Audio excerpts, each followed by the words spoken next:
Bakuruba kunnafoni ye kelen bi o de ka ladɔnniya k'a fɔ ko dɛmɛ kɛra ka ɲɛsin maa ma maa minnu ni tiɲɛni donna u kun ka sababu kɛ tasuma jeni ye Bamakɔ yan Dɔsolo Tarawele tɔgɔla sugu la nin de ye bamanankan kunnafoni la kumaba ye bi ɲɛfɔli bɛna kɛ tɔ minnu kan ka fara nin kan.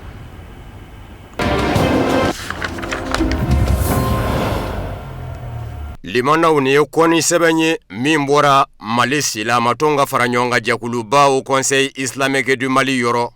kɔkɔrɔmaduni sɛbɛn fɛnɛ don ka ɲɛsin Mali jamana ɲɛmɔgɔw ma. Mali silamatɔnw ka fara ɲɔgɔn kan jɛkuluba au Conseil islamique du Mali a ko walejugu minnu kɛra jatigɛ wale tigilamɔgɔw fɛ avril kalo tile 25 sibiri Mali marabolo caman na walejugu don min bi kɔn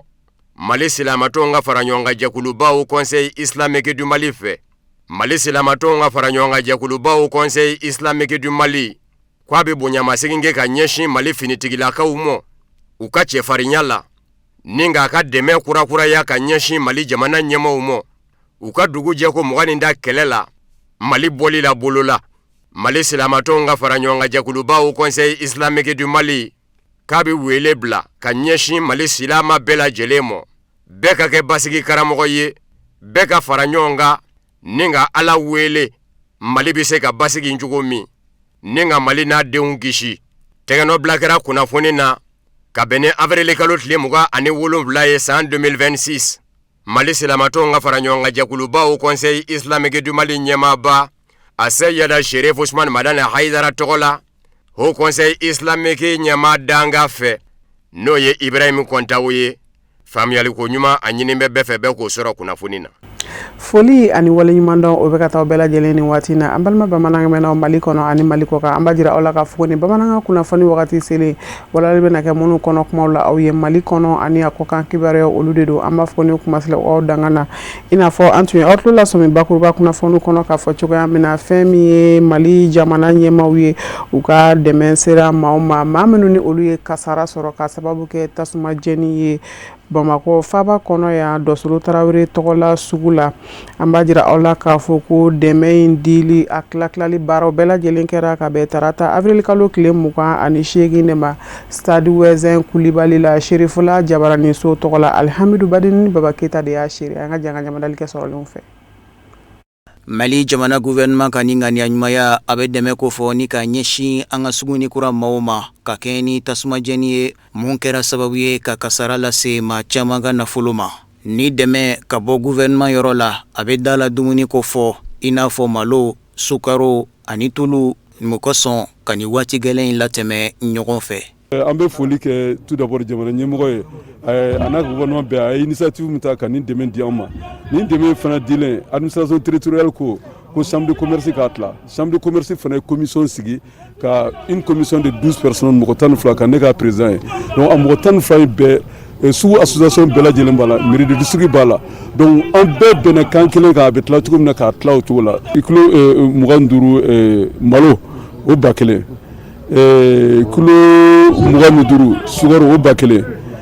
tulu 5 litres o 1000 donc o ye gouvernement y'o de di mais yɛrɛdɔn ta farala kan donc an bɛ k'o de tila mɔgɔw ɲɔgɔn cɛ a bɛɛ fara ɲɔgɔn mɔgɔ 7,000 ani mɔgɔ 600 ani mɔgɔ 19. Dɛmɛ taara ni ka ɲɛsin suguni kura maa minnu ma o y'u ka nisɔndiya da kɛnɛmaya ka bonya ani waleɲumandɔn foli kɛ ni ka ɲɛsin jamana gouvernement ma o ka ni miiriya ɲuman na ni waati gɛlɛn kɔnɔna na. Gouvernement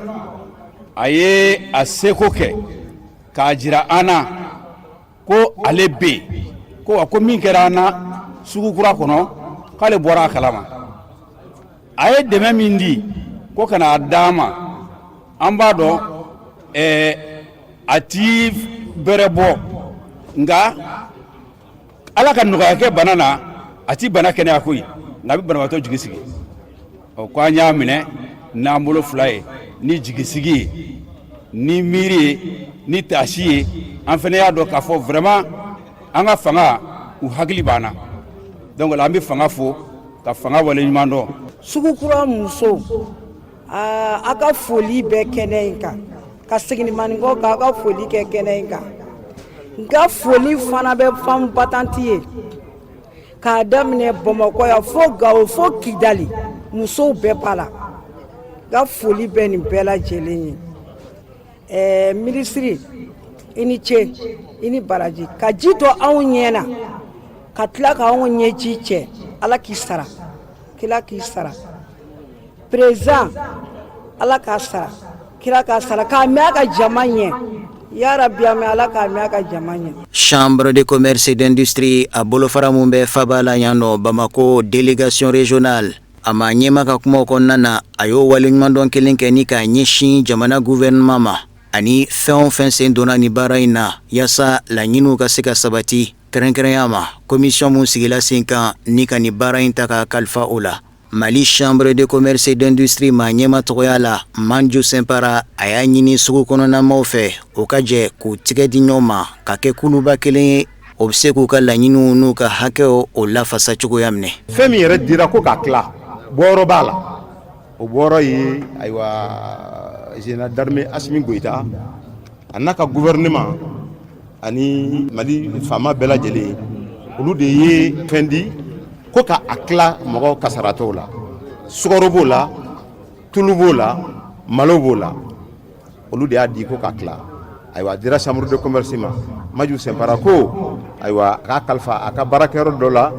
ni o ye Bamako délégation de district o n'a ka bureau mɔgɔw ka jɛ k'a tila a tilacogo ɲuman na a y'o de kalifa an ma a y'a ɲini an fɛ fana tilennenya sira kan ani jɛlenya sira kan fɛn in ka tila mɔgɔ fɛn o fɛn bɛ commission d'organisation na malo kilo kilankɛ tɛ da si ma tulu litiri kilankɛ tɛ da si ma fɛn o fɛn dira a dira commission d'organisation ma k'a tila a foyi tɛ d'u ma Maju Sempara y'o kalifa an ma ko in na kosɛbɛ a ka tila maa si niyɔrɔ t'a la a bɛɛ lajɛlen ka ta k'a di wa a dira mɔgɔ minnu ma u bolo ka se k'a sɔrɔ a sɔrɔ cogo ɲuman na an bɛ président barika da o waleya cogo ɲuman na an nana k'an bɛna nin baara in na bi a k'a bɛ baara kelen de ɲini an fɛ a ko fila tɛ Sugununkura Bamako sugu tɔ bɛɛ lajɛlen u tɔn bɛɛ lajɛlen ka fara ɲɔgɔn kan an ka baara kɛ ɲɔgɔn fɛ tɔn kelen kelen bɛɛ lajɛlen ale ka laɲini de y'o ye an ko bon n'o bɔra an bɛ mun wɛrɛ kɛ a ko a ma foyi wɛrɛ kalifa an ma tuguni fo an ka jagokɛla bɛɛ fara ɲɔgɔn kan jagokɛla bɛɛ ka se ka bɛn kelen ma ka an ka don da kelen fɛ ka bɔ da kelen fɛ a ye kan ka dakan min dɔn an ma ka na k'an y'an jija o la an b'o de kɔnɔ nin ye tɔn ɲɛmɔgɔ dun camanba bɛ yan bi an b'a ɲini aw fɛ an ye nin tilali in kɛ cogo min na ɲɔgɔn fɛ an ka jɛ ka sugu baara tɔ bɛɛ kɛ ɲɔgɔn fɛ nin kɔfɛ an bɛ taama ka don aw bɛɛ lajɛlen ka kelen kelen association bɛɛ an ka jɛ ka baara kɛ ɲɔgɔn fɛ an ka se ka sugu ninnu développer an ka se ka sugu ninnu dilan ka ɲa bon gouvernement ma da o fana ma ni ala sɔnna sugu in dilan cogo ɲuman a n'a jɔ cogo ɲuman u y'a kuma fɔ président Assimi Goïta n'a ka jama ni ala sɔnna sugu in bɛ dilan ka ɲa ka kɛ jagokɛlaw sago ye. Ni kɛnɛ kɔnɔna na tasibila ani duwawudon kɛra ka kɛɲɛ ni walejugu ye minnu kɛra jamana kɔnɔna na kɔsada in na o kɔfɛ dɛmɛ taara ni ka di Sugunikura maaw ma maa minnu n'a ka kan. Chambre de commerce et d'industrie délégation régionale a ma ɲɛma n'a nɔfɛ jama u sɔrɔla k'u sen fa ni ka taa foli bila jama la ka da o ka muɲu n'u ka sabali la k'a dɔn k'a fɔ tile kun bɔlen bɛ ni fanga ye. Kunnafoni nasira wɛrɛ fɛ an b'a jira aw la k'a fɔ kɛnɛya sanfɛ kalanso école supérieure privée de santé Kɛnɛdugu a ɲɛma olu ye jɔnjɔn di kɛnɛ dɔ sigi ka ɲɛsin kalandenw ma u ka kalanden minnu ni olu ka kalan baaraw bɛɛ lajɛlen kuncɛra sibiri avril kalo tile 25 Modibo Keyita la a kɛnɛ seriyara maaba caman fɛ kɛrɛnkɛrɛnnenya na kalanden mansaw ka taa se école karamɔgɔw ma Sirifula Jabarani So tɔgɔla Madu Ben Sirif Sumano ni Baba Keyita de tun bɛ an ka jan ka ɲamadali kɛ. Kɛnɛ mun sigilen filɛ nin a sigira école de santé Kɛnɛdugu ɲɛmaaw de fɛ togo min na promotion n'o ye sɛrɛkulu 2024-2025 ka se k'olu ka diplôme di kɛ a kɛnɛ kan école tigi kelen ka kuma ta a ye foli kɛrɛnkɛrɛnnen kɛ k'a ɲɛsin école karamɔgɔw ma k'a sababu kɛ u ka kalan kɛcogo ɲuman na k'a ɲɛsin écoledenw ma o kɔfɛ a ye tasibila kɛ k'a ɲɛsin ale muso yɛrɛ ma promotion in tɔgɔ dalen don o mun na ala ma hinɛna Madame Bamba Aminata Ndaw ye. An bɛ kɛnɛ min kan bi sɔgɔmada in na ni o samedi don ye o de ye an ka promotion minnu bɔra 2024-2025 an b'a fɛ k'u ka diplôme de d'u ma o de ye an farako ye ɲɔgɔn kan bi donc a promotion fana a tɔgɔ dalen bɛ n yɛrɛ furumuso la n'o ye feu Aminata Ndaw k'a ta a yɛrɛ t'an cɛla bi vraiment an bɛ dugawu de don k'a ye ala ka yafa a ma ala ka a jigiyɔrɔ ɲɛ ala k'a kɔ suma donc maintenant denmisɛnnin minnu filɛ n'u bɛna ka diplôme bɛna d'u ma sisan an bɛ min ɲini u fɛ o de diplôme sɔrɔli dɔrɔn tɛ dɛ mais i bɛna min kɛ terrain kan o de bɛ compter kosɛbɛ an kɔni an se ye min o de k'u kalan san 3 in kɔnɔ an se ye min an y'o f'u ye an y'o k'u ye donc a to b'u yɛrɛ de bolo sisan donc u k'an tɔgɔ fana bɔ ka yira k'a fɔ vraiment u ye min kalan san 3 in kɔnɔ ka taa yira terrain kan vraiment o n'a ka kan o de kun ka d'an kun b'o lase o appel de lance bon kuma kuncɛ kuma na an nalen min kɔni kɛra vraiment ala y'an fara hɛrɛ la cogo min ala ka an fara o hɛrɛ kelen na an bɔra ka hɛrɛ min to an kɔ fana n'an bɛ se an ka to hɛrɛ kelen fana sɔrɔ an kɔ ala ka kafolo to san caman natɔ ala k'o yira an na. kɛnɛ in denba kelen ka kuma ta a y'a ka nisɔndiya yira kosɛbɛ ka kɛɲɛ ni a ka denbaya ye a ye welekan kɛrɛnkɛrɛnnen kɛ k'a ɲɛsin ekɔlidenw ma minnu filɛ k'u ka diplɔmu sɔrɔ a y'a yirula k'a fɔ ko nin ye kalanw bannen baarako de bɛna daminɛ u k'u cɛsiri u ka baara kɛ ni jija ani tilennenya ye ko laɲiniw ye fɛn minnu ye olu bɛ sabati o kɔnɔna de la. vraiment fɛn min bɛ ne la o ye nisɔndiya ye nisɔndiya de bɛ ne kan bi. Voilà, jeune diplômé nous avons choisi qu'à marraine vraiment on nisɔndiya bɛ na mais n b'a f'u ɲɛna u ye fɛngɛ dɔ ban u tilala école la mais u bɛna mun entamer vraiment a ma nɔgɔn voilà a ma nɔgɔn f'u ka u cɛsiri voilà u k'u cɛsiri u ka dɔn métier de la santé c'est pas facile vraiment u ka diplôme c'est bien mais mun b'u ɲɛ u ka girin u tɛmɛna mun na ye se k'u jigi da an ka accompagnement kan à tout moment n'u mago banna dɔrɔn u ka na les conseils tout ce que u mago bɛ fɛn fɛn mun na vraiment on est là pour eux an bɛ o kama. alhamdulilayi rabbil alamin an bɛ ala fo ni min y'a to an sera k'a daminɛ ka se ka a ban fana an b'ale fo an b'an fana b'o fo ka mɛtiriw fo kɛnɛdugu bɛɛ. Alhamdulillah an nisɔndiyalen don alhamdulillah an ka diplôme sɔrɔ donc a nisɔndiya tɛ se ka fɔ ka ban alhamdulillah depuis k'an kɔni taara kɛnɛdugu la foyi tɛ kalan kɔni kɔ baara de bɛ cɛsiri directeur ni a ka surveillant administration bɛɛ lajɛlen cɛsiri de b'u bolo k'a ɲɛsin ekɔlidenw ma donc an b'u fo u ka cɛsiri la hali bi ani maître bɛɛ lajɛlen u ka wulikajɔ la n'u ka conseil u ka bilasirali caman an m'u wele su an m'u wele tile an b'u sɔrɔ k'a daminɛ fo ka na se examen kuncɛmayɔrɔ ma an ma problème fosi sɔrɔ a la alhamdulillah n'ala sɔnna an bɔra ni cɛsiri min ye u ye ladilikan min d'an ma donc an b'o kɛwale de kɛ an ka baarakɛyɔrɔ la n'ala ka jɛ ye n'ala sɔnna an b'u kunnawolo ka mali bɛɛ lajɛlen kunnawolo k'an ka baara kɛ jɛnɛya ni tilennenya kan inchallah. an ma ladɔnniya k'a fɔ kɛnɛ in kan dɔnkilida skɛshiw n'o ye tiyatiriw ani poyɛmu o ma kɛ nabagaw negela ye kɛnɛ in yɛrɛ kun cɛra ni diplɔme di ye k'a ɲɛsin ɔkɔlidenw ma n'o ye sɛrɛkulu 2024-2025 ye. an b'an kunda Côte d'Ivoire jamana kan Chérifien groupe Côte d'Ivoire jamana kɔnɔ a ka agence immobilière a cɛw bɛɛ lajɛlen n'u donna ka ɲɛsin a kɛra abobo de baara ninnu bɛɛ lajɛlen kɛra ka bɛn tɛnɛ avril kalo tile 27 baara a kɛra agence kura in yɛrɛ ɲɛsinnen bɛ zo de ma Abidjan Chérifula lasigiden kɛlɛnkɛrɛnnen Jakarija Damele Kadija Tarawele a bɛna ɲɛfɔli kɛ o kan. Chérifien groupe n'ale ye cakɛda kura ye n'a bɛ fɛ ka i sɛbɛntiya Côte d'Ivoire dugukolo kɔ kan n'a ka agence Chérifula voyage nga u ye dɔ fara Chérifien groupe bolofaraw kan ni agence immobilier o dayɛlɛli ye o min kulubon karila ka bɛn ni tɛnɛn do ye avril kalo tile 27 san 2026 abobo sigida la ka ɲɛsin Abidjan zone nationale ma o min seereya la maa caman fɛ i n'a fɔ u kɔkɔrɔdonbaw balimaw ani maaba caman Chérifien groupe ale min donna n'a ka wulikajɔ a n'a ka cɛsirili ye nin cakɛda fila in kɔnɔna na bɛ fɛ halisa ka wulikajɔ bonya kosɛbɛ jamanadenw kɔrɔ walasa maa minnu bɛ dugukolow nɔfɛ u ka se ka u ka dugukolo sɔrɔ lafiya la ani minnu bɛ soko la olu bɛɛ lajɛlen ka se ka u ka sow sɔrɔ hɛrɛ ani baden na ka sɔrɔ u ni maaw ma kari ɲɔgɔn na maa minnu ka wala bɛ tila ka u bila dusukasi la walima ka u ni kiiritigilamaw kari ɲɔgɔn na. An y'a ye mɔgɔw bɛ dekun sɔrɔ u bɛ wariw fara ɲɔgɔn kan u b'a ɲini k'u bɛ terrain san u bɛ duw jɔ u b'a ɲini k'u b'u ka wariw encaisser escroqueries bɛ tila k'u escroquer o sira kan bon an dun nakun tɛ foyi ye mɔgɔw ka se ka lafiya sɔrɔ mɔgɔw n'i sɛgɛnna ka wari ɲini kana escroc kana tila kana don i ka wari ka tila k'a tiɲɛ donc anw nana de ka se ka lafiya di bɛɛ ma wari min n'i sɛgɛnna k'a ɲini an ka fara ɲɔgɔn kan an ka jɛ k'a labaara agence immobilier dabɔra o de kama ka se ka nɔgɔya don wari ɲini t'a la ka tila ka nɔgɔya don wari sɔrɔ t'a la wari min bɛ sɔrɔ a ka se ka kɛ an nafa duw bɛ jɔ a la an bɛ mɔgɔw ka wariw fara ɲɔgɔn kan an bɛ wariw encaisser ni i ye du jɔ i b'a bila an ka bolo kan an b'i ka wari ɲini ka d'i ma location na an bɛ du tila location na an bɛ wariw ɲini ka d'i ma k'a bɛɛ fara ɲɔgɔn kan lafiya kɔnɔ garanti bi a la foyi t'i ka nafolo sɔrɔ i garantilen don i hakilina tigɛlen don pour que i denw ka se ka i ka nafolo sɔrɔ siniɲɛsigi ɲuman na. Nin baarada ninnu a sigikun tɛ foyi ye munna diinɛ tiɲɛ a bɛ se ka faamu cogo di lafiya bɛ se ka kɛ an ka iji baaraw la cogoya min na ani an ka imura baaraw la cogoya min na a kun belebeleba ye olu ye ka fara mɔgɔw bɛ se ka don so kɔnɔ cogoya min na ka a sɔrɔ i ka nafolo ma tiɲɛ a baara bɛɛ kun ye olu de ye. Sherif Osman Badan Haidara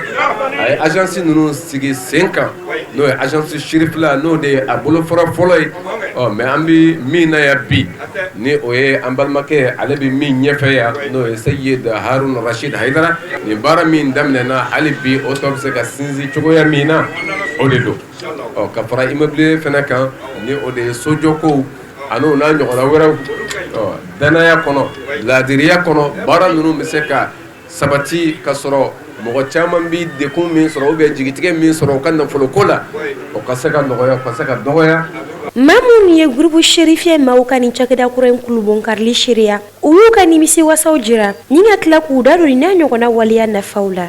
Groupe in na u kɛlen bɛ ka société fila de créer kelen bɛ min bɛ tagama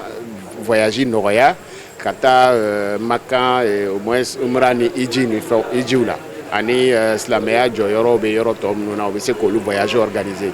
Bon, comme u y'a organiser Mali la marchera donc umma islamiya min yɛrɛ bɛ yan kana gɛrɛ bɛɛ la pour que ka voyage nɔgɔya ka taa silamɛya jɔsenw bɛ yɔrɔ min na. A filanan ye min ye o ye pour que ka mɔgɔw accompagner ka so jɔ. Bon, bɛɛ b'a kalama Côte d'Ivoire yan a terrain ko a ma nɔgɔ a so ko a ma nɔgɔ donc n'an ye mɔgɔ yeleke sɔrɔ min bɛ bila an ɲɛ ma ko an dɛmɛ o soko la an b'a fɔ alhamdulilayi donc vraiment en tout cas diyara an ye vraiment ka participer nin événement in na. Sherifia groupe maaw olu ka nin waleya in bɛ halisa u ka wuli ka jɔ ani u ka cɛsiri jira walasa fasoden kelen kelen bɛɛ lajɛlen bɛ se ka i ka dugukolo sɔrɔ lafiya la cogo min na wa fana fɛn min ye a voyage kow ye i ka se ka taa i ka voyage sugu bɛɛ lajɛlen na hɛrɛ ani lafiya la an bɛ aw ladɔnniya k'a fɔ ko fɛn min ye Sherifia groupe maaw ye olu ka nin cakɛda kura in a bɛ Abidjan faba kɔnɔna na a bobo kɛrɛnkɛrɛnya la ka ɲɛsin le zoo national d'Abidjan. Ama kunda Burkina Faso ka kɛrɛnkɛrɛnnenya na silamɛya dɛmɛtɔn Ansariyo don kɛrɛnkɛrɛnnen dɔ bolodani k'o kɛ jolidi don ye ni Abidu Mawuludu Nabawi o hukumu kɔnɔna na baara nin bɛɛ lajɛlen kɛra ka bɛn wajuli yɛrɛ dugujɛma ni o ye Mawuludu wajuli ye Kenedugu de la Abdulkarim Sako a bɛna ɲɛfɔli kɛ sɔrɔlen kan.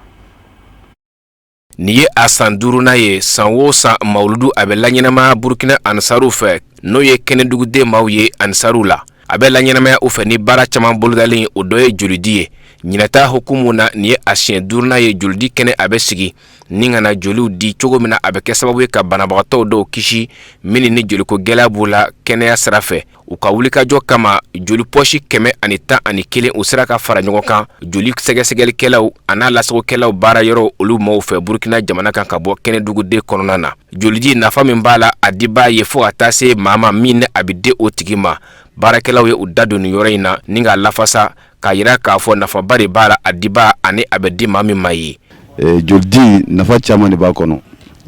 a fɔlɔ yɛrɛ a nafa bɛ e yɛrɛ ka fɔlɔ a b'i ka kɛnɛya sabati a filanan a bɛ kɛ sababu ye ka nin dɔ kisi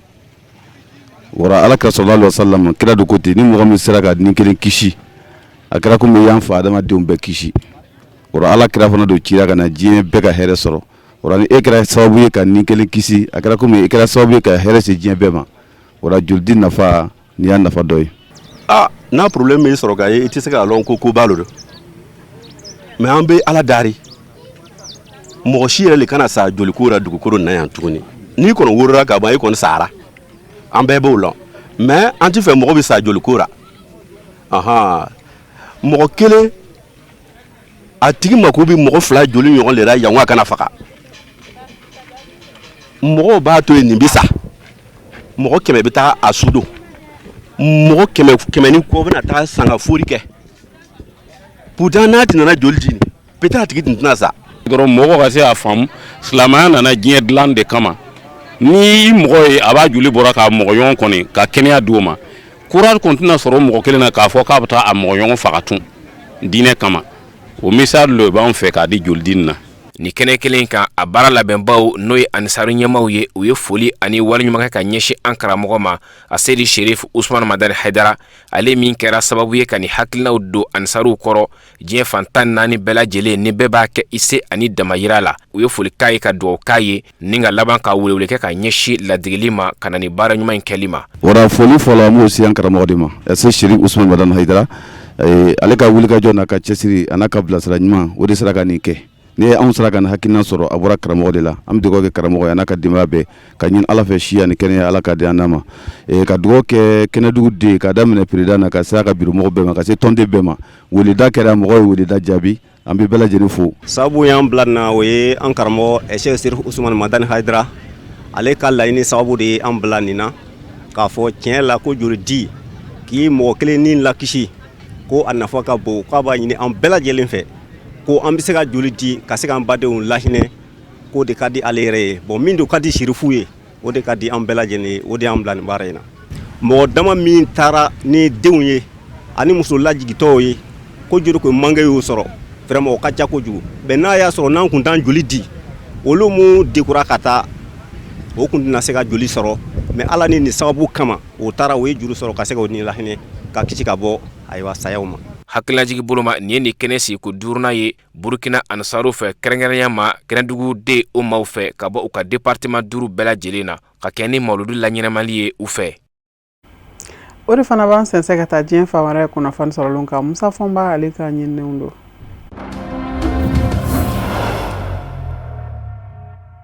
Kongo Brazzaville jamana ɲɛma Denis Sassou Nguesso bisimilala Eresila jamana kɔnɔ f'a b'a la Moscou bisimilali senfɛ ani Eresila jamana ɲɛma Vladimir Poutine jɛ a y'a yira k'a fɔ a nakun de ye jɛɲɔgɔnya min bɛ jamana filaw cɛ k'u kɔrɔ don hali bi. Denis Sassou Nguesso Kongo Brazzaville jamana ɲɛma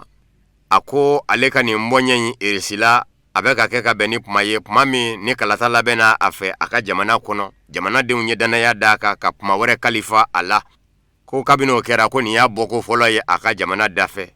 kabi bonyamasegin kɛ ka ɲɛsin Eresila jamana ɲɛma Vladimir Poutine ma kabini o y'a mɛn ko a sigira jamana ɲɛmaaya la a nɔna ko ye sɛbɛnni kɛ ka ɲɛsin a mɔ ni ka dugawudon kɛ a ye a nako min ye nin ye Eresila jamana kɔnɔ bisimila ko ɲuman de taara k'a sɛgɛrɛ fana k'a b'o bonyamasegin kɛ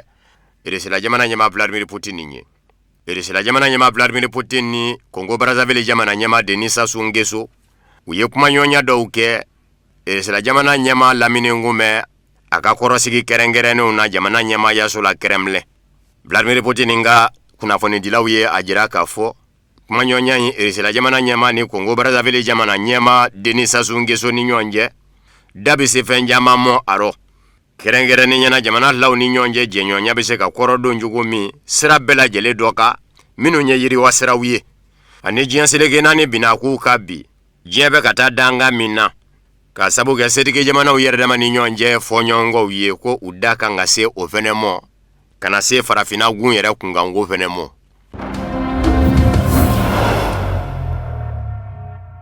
Nazarala jamanaw u ka sigi u sen zabara kɔnɔ foyi ma se u mɔ u yɛr'u ka fɛɛrɛ kolonw kɔ k'a daminɛ dunanw bisimila cogow la u fɛ maa bɛ ka caya kundonyɔrɔ mɔ Nazarala jamanaw bolo u labana k'u ban fɛnɛ k'u ɲɛsin baara mɔ ko waati yɛlɛma kɔlɔlɔ kɛlɛli ko danba yɛrɛ ye manjimafɛn bɛ manjimafɛn na u bɛ ka bi ko labaarali bali u yɛrɛ la yiriwa dun tɛ se ka kɛ o manjimafɛn ninnu labaarali kɔ ko de y'a to Nazarala jamanaw bɛ ka sigi u sen zabara kɔnɔ bi nin ye Argentinigaw ka jamana ɲɛma Javier Milei de ka kuma ye ma in yɛrɛ caman kɛ bɛ ka kɛ i n'a fɔ Donald Trump njini ka sabu kɛ fɛn o fɛn bɛ ɲini Donald Trump la maa dakɔrɔ bɔli la maa ɲaari la bɔli la o bɛɛ bɛ maa in na n'o ye Javier Milei ye. Iran ni Amérique cɛ kɛlɛ la kɔsa in na a y'a yira k'a fɔ a bɛ Amérique jamana kɔ kɛlɛ in nɔ a bɛ Banisirayila jamana kɔ kɛlɛ in nɔ Iran jamana ni kɛlɛli ka kan. Javier Milei Argentine jamana ɲɛma a ko Nazarala jamanaw ka sigi u sen zabara kɔnɔ u yɛrɛ ka fɛɛrɛ bilalen do sen kan. O kɔrɔ ye n'i ye doni o doni ye kɔmɔsuruku kun a yɛrɛ ka doni laɲininen do. A ko bi Nazarala jamana ninnu nɔ u bɛ k'u ta kuma dɔ fɛ ni k'u ba baara mɔ ko waati yɛlɛma kɔlɔlɔ kɛlɛli ko danba yɛrɛ ye ko jiriw ka turu dɛ sisikuru kana fili ni ka ɲɛnamaya tiɲɛ dɛ ko kuma kɛlen la u bɛ ka ban wolo fɛnɛ mɔ musow tɛ ka bange u fɛ yen kuma bɛɛ kɔnɔtiɲɛ fɛɛrɛw de bɛ ka boloda fa bɛɛ lajɛlen la ko nka ko kuma kɛlen la u bɛ ka u musow bali ka bange u bɛ ka dunanw fɛnɛ bisimila ka bɔ diɲɛ fa bɛɛ lajɛlen la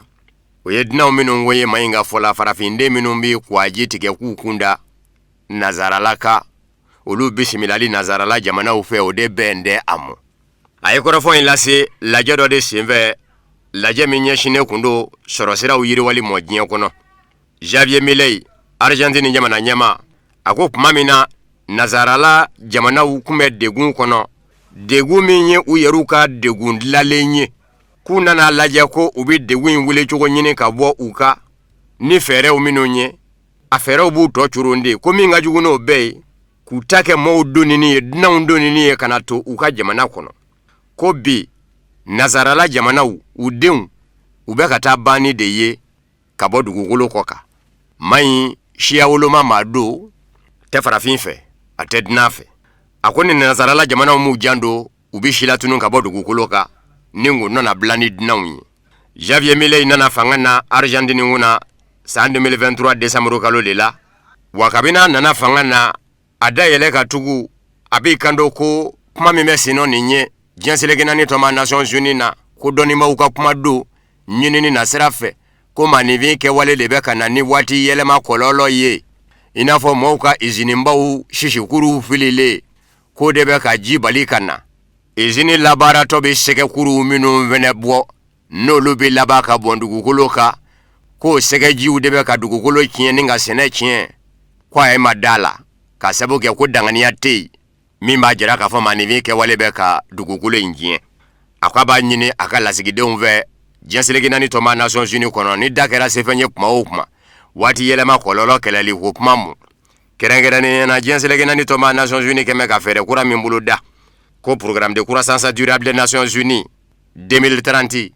ko a ka lasigidenw diɲɛ seleke naani tɔma Nations Unies kɔnɔ ni bolokɔrɔta kuma sera u kana sɔn k'u bolo kɔrɔta ko a ka don ba la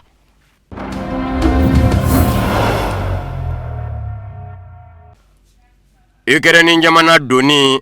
OTAN ton jamanaya la o tɛ sisan ko ye kɔrɔfɔ mɛnna ka bɔ kunnafoni di gafe la min bɛ wele ko The Economist a ko a ye min minɛ ka bɔ nazarala setigi jamanaw ɲɛmaw yɔrɔ The Economist kunnafoni di gafe ko Ukraine jamana kɛ ka ko OTAN ton jamana ye ko kabini jamana ɲɛmakɔrɔ Ameriki jamana kunna Joe Biden tile ko Joe Biden yɛrɛ kungɛn kun bɛ ka jira k'a fɔ e ma da la ni Ukraine jamana na se ka kɛ OTAN ton jamana ye ko nga ka bɛ jigi tigɛ yɛrɛ k'a fɔ a kɛ man d'a ye bilen o ye Ameriki jamana ɲɛma Donald Trump nane Ameriki jamana kunna k'a sabu kɛ o kɛmɛ ka jɔyɔrɔ min da bi o kɛmɛ k'i bana mini Ukraine jamana ni doni cɛ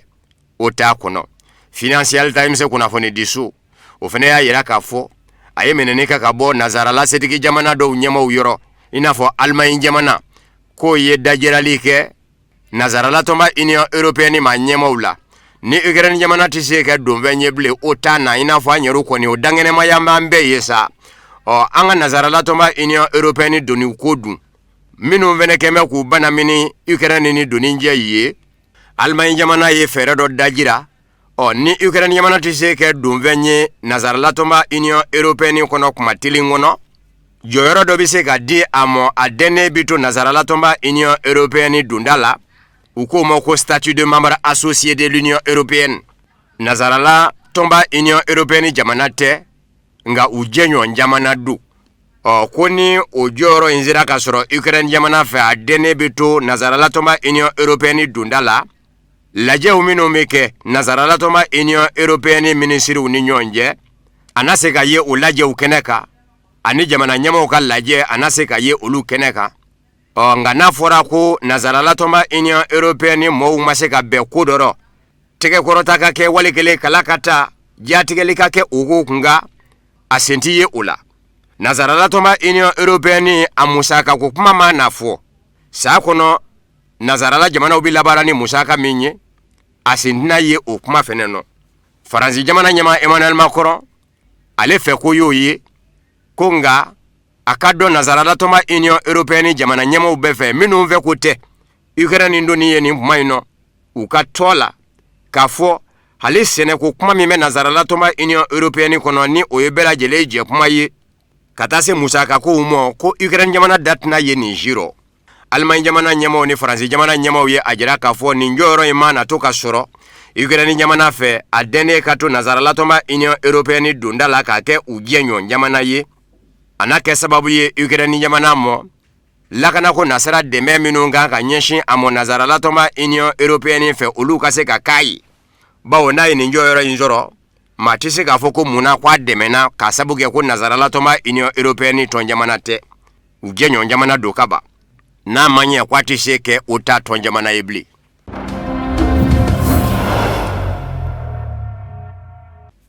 Iran jamana minisiri danga min ɲɛsin bɛ Iran ni jamana wɛrɛ ni ɲɔgɔn cɛ ko ɲɛɲɛnabɔw ma n'o ye Sayeda Khatibzadeh ye a y'a yira k'a fɔ bi Iran jamana a tɛ se k'a fɔ ko kɛlɛ banna ani Ameriki jamana ni Bani Israɛla cɛ o de y'a to Iran jamana bɛ k'i labɛn hali bi labɛn kɛn bɛ kɛlɛda bɛɛ lajɛlen la Iran ni Ameriki ni Bani Israɛla cɛ Iran jamana maa ɲɛmaw fɛ a ko a ka gwɛlɛ Iran jamana ka se k'i can k'i jɔ ko kɛlɛ banna nin kuma in ani Ameriki jamana ni Bani Israɛla cɛ ka sabu kɛ mugu manga dan bɛ bi u ni ɲɔgɔn cɛ nka ni mugu manga ma da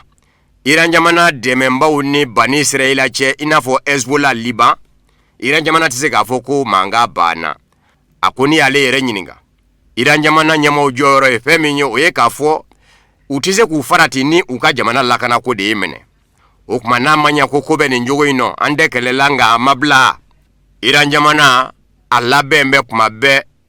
n'a dadonna a ka sɔrɔ a labɛn bɛ ko Iran jamana ɲɛmaw jɔn bɛ o jɔyɔrɔ de rɔ bi a ye kɔrɔfɔ in lase ani Iran jamana jɛkulu de cɛ jɛkulu min bɛ wele ko Institut d'études politiques internationales Iran jamana minisiriso kelen a ye dangan ye minisiriso min na o bolofara don a ko f'a ka sidɔn k'a fɔ sanko kɛlɛ min kɛra Iran ni Bani Israɛla cɛ tile 11 la san 2025 juin kalo la a ko Iran jamana kun ye kangarida kɛ n'a ɲɔna wɛrɛ kɛra Iran jamana tɛna nin yɛrɛ minɛ kɛlɛ kɛtɔ wa a tɛna fɔ k'a bɛna wolomali kɛ kɛlɛ in kɔnɔ a tɛna kɛlɛkɛcogo fɛnɛ suda maa fɛnɛ na k'a kun y'o kangari da sanko tile 12 kɛlɛ lo ko bawo ko nikoda de don Iran jamana bolo wa ko kɛlɛ cogoya wɛrɛ de na ye Iran jamana juguw fɛ u kuma segi ni min ye ko wa ko de bɛ ka kɛ bi a ko f'a ka sidɔn k'a fɔ Iran jamana de b'a fɛ ka kɛlɛ in yɛrɛ de kuma bɛɛ ka bi a ka o ka dabila pewu Iran jamana jɔn b'o da de rɔ a ko Ameriki jamana ye Iran jamana kɛlɛli ju jɔ kabini san 1979 n'u ye Ameriki jamana gɛn ka bɔ Iran jamana kɔnɔ don min na u taar'u kɛ Ameriki jamana lasigidenso ka Iran faaba la Teheran a don ma diya Amerikikaw la k'a ta o don la ka na bila bi la Ameriki jamana dɛsɛ bɛ ka ko dayɔrɔ sɔrɔ a fari la ko nka ko fɔ Ameriki jamana k'a dɔn k'a fɔ o don u y'u ɲɛsin lasigidenso ma u ka jamana kɔnɔ ka Ameriki jamana gɛn ka na bila bi la u kɛmɛ k'a jira Ameriki jamana ɲɛmaw de la k'a fɔ u t'a fɛ ka kɛ Ameriki jamana de bolokɔnɔfɛn ye bilen ko nka ko Ameriki jamana ban bɛ ka jɛ n'o ye k'o de y'a to kuma bɛɛ u bɛ ka ɲangi ɲɛsin Iran jamana ma kabini san 1979 fɔ bi u dɛsɛ bɛ ka jɔn la jɔ a la k'a fɔ tiɲɛ yɛrɛ la an nege tɛ maa ninnu nɔ bilen u ko k'u t'an fɛ an k'u ye k'u to yen ko Ameriki jamana dɛsɛ bɛ k'o de kɛ. Limannaw ni ye kɔni sɛbɛn ye min bɔra Mali silamatɔnw ka fara ɲɔgɔn kan jɛkuluba au Conseil islamique du Mali yɔrɔ kɔkɔrɔmadon ni sɛbɛn fɛnɛ don ka ɲɛsin Mali jamana ɲɛmaw ma Mali silamatɔnw ka fara ɲɔgɔn kan jɛkuluba au Conseil islamique du Mali a ko walejuguw minnu kɛra jatigɛ wale tigilamaw fɛ avril kalo tile 25 sibiri Mali marabolo caman na walejugu don min bi kɔn Mali silamatɔnw ka fara ɲɔgɔn kan jɛkuluba au Conseil islamique du Mali fɛ Mali silamatɔnw ka fara ɲɔgɔn kan jɛkuluba au Conseil islamique du Mali k'a bɛ bonyamasegin kɛ ka ɲɛsin Mali finitigilakaw ma u ka cɛfarinya la ni k'a ka dɛmɛ kurakuraya ka ɲɛsin Mali jamana ɲɛmaw ma u ka dugu jɛ ko 20 kɛlɛ la Mali bɔli la bolo la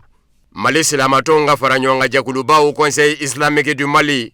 k'a bɛ wele bila ka ɲɛsin Mali silama bɛɛ lajɛlen ma bɛɛ ka kɛ basigi karamɔgɔ ye bɛɛ ka fara ɲɔgɔn kan ni ka Ala wele Mali bɛ se ka basigi cogo min ni ka Mali n'a denw kisi. Tɛgɛnɔ bila kɛra kunnafoni na ka bɛn ni avril kalo tile 27 ye san 2026. Mali silamatɔnw ka fara ɲɔgɔn kan jɛkuluba au Conseil islamique du Mali ɲɛmaaba a Seyada Sherif Ousmane Madani Haidara tɔgɔ la au Conseil islamique ɲɛmaa danga fɛ n'o ye Ibrahim Kontaw ye. Faamuyaliko ɲuman a ɲini bɛ bɛɛ fɛ bɛɛ k'o sɔrɔ kunnafoni na. An bɛ aw fo ka wale ɲuman dɔ ka jira aw la k'a fɔ ko nin bɛ dansigi bi bamanankan kunnafoni sɔrɔli na minnu labɛnna kunnafoni diso ɲɛmaaso fɛ ka bɛn ni kuma in ye aw ni ce a ka ɲamadaliw la a k'an bɛn don wɛrɛ nataw n'Ala m'an ka jɔnya jɔ an na.